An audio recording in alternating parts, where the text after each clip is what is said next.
ಕ್ರಿಕೆಟ್ನಲ್ಲಿ ಕೆಲವರಿಗೆ ಚಿನ್ನದಂತ ಅವಕಾಶ ಸಿಕ್ಕಿದ್ರೆ ಇನ್ನು ಕೆಲವರು ಒಂದೇ ಒಂದು ಅವಕಾಶಕ್ಕಾಗಿ ಕಾಯ್ತಾ ಇದ್ದಾರೆ. ಪ್ಲೇಯಿಂಗ್ 11ನಲ್ಲಿ ಎಷ್ಟೇ ಕಸರತ್ತು ಮಾಡಿದ್ರೂ ಒಂದು ಚಾನ್ಸ್ ಸಿಗ್ತಾ ಇಲ್ಲ. ಅದರಲ್ಲೂ ಕುಲ್ದೀಪ್ ಯಾದವ್ಗೆ ಇಂಗ್ಲೆಂಡ್ ವಿರುದ್ಧ 3 ಪಂದ್ಯದಲ್ಲೂ ಚಾನ್ಸ್ ಸಿಕ್ಕಿಲ್ಲ.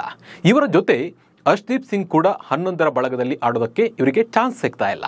ಹಾಗಿದ್ರೆ ಯಾಕೆ ಇವರಿಗೆ ಒಂದೇ ಒಂದು ಅವಕಾಶ ಕೂಡ ಸಿಗ್ತಾ ಇಲ್ಲ ಅನ್ನೋ ಬಗ್ಗೆ ನಿಮಗೆ ಮಾಹಿತಿಯನ್ನು ನೀಡ್ತೀನಿ. ನಾನು ನಿಮ್ಮ ಶಿವರಾಜ್ ಬಾಣಂಕಿ. ನೀವು ಸುದ್ದಿಯಾನದ ಸಬ್ಸ್ಕ್ರೈಬರ್ ಆಗೋದನ್ನು ಮರಿಬೇಡಿ. ಹಾಗೆ ಈ ವಿಡಿಯೋವನ್ನು ಕೊನೆ ತನಕ ನೋಡಿ.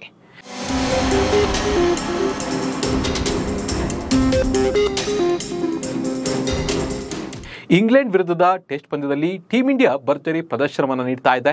ಮೊದಲ ಪಂದ್ಯದಲ್ಲಿ ಸೋತರು. 2ನೇ ಟೆಸ್ಟ್ನಲ್ಲಿ ಇಂಗ್ಲೆಂಡ್ ವಿರುದ್ಧ ರೋಚಕವಾಗಿ ಗೆದ್ದಿದೆ. 3ನೇ ಟೆಸ್ಟ್ನಲ್ಲಿ ಬೆಸ್ಟ್ ಪರ್ಫಾರ್ಮೆನ್ಸ್ ನೀಡ್ತಾ ಇದ್ದಾರೆ ಟೀಂ ಇಂಡಿಯಾದವರು. ಆದರೆ ಟೀಂ ಇಂಡಿಯಾದಲ್ಲಿ ಕೆಲವರಿಗೆ ಒಂದೇ ಒಂದು ಅವಕಾಶ ಕೂಡ ಸಿಗ್ತಾ ಇಲ್ಲ. ಆ ಒಂದು ಅವಕಾಶಕ್ಕಾಗಿ ಕಾಯ್ತಾ ಇದ್ದಾರೆ. ಇಂಗ್ಲೆಂಡ್ ವಿರುದ್ಧದ ಪಂದ್ಯದಲ್ಲಿ ಕುಲ್ದೀಪ್ ಅವರಿಗೆ ತಂಡದಲ್ಲಿ ಚಾನ್ಸ್ ಸಿಕ್ಕೇ ಸಿಗುತ್ತೆ ಅಂತ ಎಲ್ಲರೂ ಅಂದ್ಕೊಂಡಿದ್ರು. ಕುಲ್ದೀಪ್ ಯಾದವ್ ಅವರನ್ನು ತಂಡಕ್ಕೆ ಸೇರಿಸಿಕೊಳ್ಳಬೇಕೆಂಬ ಕೂಗು ಕೂಡ ಜೋರಾಗಿತ್ತು. ಆದರೆ ಟೀಂ ಇಂಡಿಯಾ ಯಾದವ್ಗೆ ಒಂದೇ ಒಂದು ಚಾನ್ಸ್ ಕೂಡ ಕೊಟ್ಟಿಲ್ಲ. ಟೀಂ ಇಂಡಿಯಾದ ನಿರ್ಧಾರ ಬಗ್ಗೆ ಕೆಲವರು ಅಸಮಾಧಾನವನ್ನು ವ್ಯಕ್ತಪಡಿಸ್ತಾ ಇದ್ದಾರೆ. ಕಳೆದ 2 ಟೆಸ್ಟ್ ಪಂದ್ಯಗಳಲ್ಲಿ ಸ್ಪಿನ್ನರ್ಗಳು ವಿಕೆಟ್ ಪಡೆಯಲು ವಿಫಲರಾಗಿದ್ದಾರೆ. ಹೀಗಾಗಿ ಒಂದು ವೇಳೆ ಕುಲ್ದೀಪ್ ಯಾದವ್ಗೆ ಒಂದು ಚಾನ್ಸ್ ಸಿಕ್ಕಿದ್ರು ಅವರು ತಮ್ಮ ತಾಕತ್ತು ಏನು ಅನ್ನೋದನ್ನ ತೋರಿಸ್ತಾ ಇದ್ರು. ಆದರೆ ಕುಲ್ದೀಪ್ ಯಾದವ್ ಈಗ ಕೇವಲ ವಾಟರ್ ಬಾಯ್ ಆಗಿ ಮಾತ್ರ ಕೆಲಸ ಮಾಡ್ತಾ ಇದ್ದಾರೆ. ಇದು ಸಾಕಷ್ಟು ಜನರಿಗೆ ಬೇಸರವನ್ನು ತರಿಸಿದೆ. ಬ್ಯಾಟಿಂಗ್ ಸ್ನೇಹಿ ಪಿಚ್ ಇರೋದ್ರಿಂದ ಕೂಡ ಈ ಬ್ಯಾಟರ್ಗಳಿಗೆ ಹೆಚ್ಚು ಅವಕಾಶಗಳು ನೀಡಲಾಗ್ತಾ ಇದ್ದು ಬೌಲರ್ಗಳಿಗೆ ಹೆಚ್ಚು ಅವಕಾಶ ಸಿಗ್ತಿಲ್ಲ. ಮೇನ್ ಬೌಲರ್ ಮಾತ್ರ ಇಲ್ಲಿ ಅವಕಾಶವನ್ನು ಪಡಿತಾ ಇದ್ದಾರೆ. ಹೀಗಾಗಿ ಇಲ್ಲಿ ಕುಲ್ದೀಪ್ ಯಾದವ್ರಿಗೆ ಇಲ್ಲಿ ಚಾನ್ಸ್ ಮಿಸ್ ಆಗೋದಕ್ಕೆ ಇದು ಕೂಡ ಒಂದು ಕಾರಣವಾಗಿದೆ. ಹಾಗೆ ಲಾರ್ಡ್ಸ್ನಲ್ಲಿ ವೇಗದ ಬೌಲರ್ಗಳಿಗೆ ಹೆಚ್ಚು ಒತ್ತು ಕೊಟ್ಟಿರೋದ್ರಿಂದ ಕುಲ್ದೀಪ್ ಯಾದವ್ಗೆ ಕೂಡ ಇಲ್ಲಿ ಚಾನ್ಸ್ ಸಿಕ್ಕಿಲ್ಲ. ಹಾಗಾಗಿ 4ನೇ ಮತ್ತು 5ನೇ ಪಂದ್ಯದಲ್ಲಿ ಒಂದು ಚಾನ್ಸ್ ಸಿಕ್ಕಿದ್ರು ಸಾಕು. ಕುಲ್ದೀಪ್ ಯಾದವ್ ತಮ್ಮ ತಾಕತ್ತು ಏನು ಅನ್ನೋದನ್ನ ತೋರಿಸೋದಕ್ಕೆ ಕಾಯ್ತಾ ಇದ್ದಾರೆ.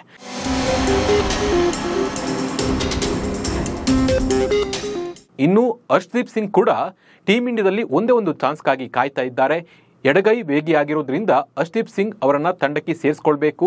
ಪಂಜಾಬ್ ಬೌಲರ್ ಆಗಿರುವ ಇವರು ವೈಟ್ ಬಾಲ್ ಫಾರ್ಮೆಟ್ನಲ್ಲೂ ಈಗಾಗಲೇ ತಮ್ಮ ಛಾಪನ್ನು ಮೂಡಿಸಿದ್ದಾರೆ. ಆದರೆ ಇನ್ನೂ ಟೆಸ್ಟ್ಗೆ ಇವರು ಪಾದಾರ್ಪಣೆ ಮಾಡಿಲ್ಲ. ಇವರಿಗೆ ಟೆಸ್ಟ್ನಲ್ಲಿ ಒಂದೇ ಒಂದು ಚಾನ್ಸ್ ಸಿಕ್ಕಿದ್ರು ಇವರು ಕೂಡ ತಮ್ಮ ತಾಕತ್ತು ಏನು ಅನ್ನೋದನ್ನ ತೋರಿಸಲಿದ್ದಾರೆ.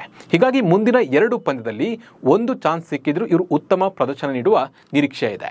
ಇನ್ನು ಶಾರ್ದೂಲ್ ಠಾಕೂರ್ ಅವರಿಗೆ ಮೊದಲ ಪಂದ್ಯದಲ್ಲಿ ಚಾನ್ಸ್ ಸಿಕ್ಕಿದ್ರು ಉಳಿದ ಪಂದ್ಯಗಳಿಂದ ಇವರನ್ನ ಹೊರಗೆ ಕೂರಿಸಲಾಗಿದೆ. ಆಲ್ರೌಂಡರ್ ಪ್ರದರ್ಶನ ನೀಡುವಲ್ಲಿ ಇವರು ವಿಫಲರಾಗಿದ್ದಾರೆ. ಹಾಗಾಗಿ ಇವರನ್ನ ಹೊರಗೆ ಕೂರಿಸಲಾಗಿದೆ. ಇವರಿಗೆ ಇನ್ನೊಂದು ಅವಕಾಶ ಸಿಕ್ಕಿದ್ರು ಇವರು ಕೂಡ ತಮ್ಮ ತಾಕತ್ತು ಏನು ಅದನ್ನು ತೋರಿಸ್ತಾ ಇದ್ರು. ಒಟ್ಟಿನಲ್ಲಿ ಇಂಗ್ಲೆಂಡ್ ವಿರುದ್ಧ 11ರ ಬಳಗದಲ್ಲಿ ಕುಲ್ದೀಪ್ ಹಾಗೂ ಅರ್ಶ್ದೀಪ್ ಸಿಂಗ್ ಒಂದೇ ಒಂದು ಅವಕಾಶಕ್ಕಾಗಿ ಕಾಯ್ತಿರೋದಂತೂ ನಿಜ. ಮುಂದಿನ 2 ಪಂದ್ಯಗಳಲ್ಲಿ ಇವರಿಗೆ ಚಾನ್ಸ್ ಸಿಗುತ್ತಾ ಸಿಗಲ್ವಾ ಅನ್ನೋದನ್ನ ಕಾದು ನೋಡಬೇಕಾಗಿದೆ. ನಮಸ್ಕಾರ.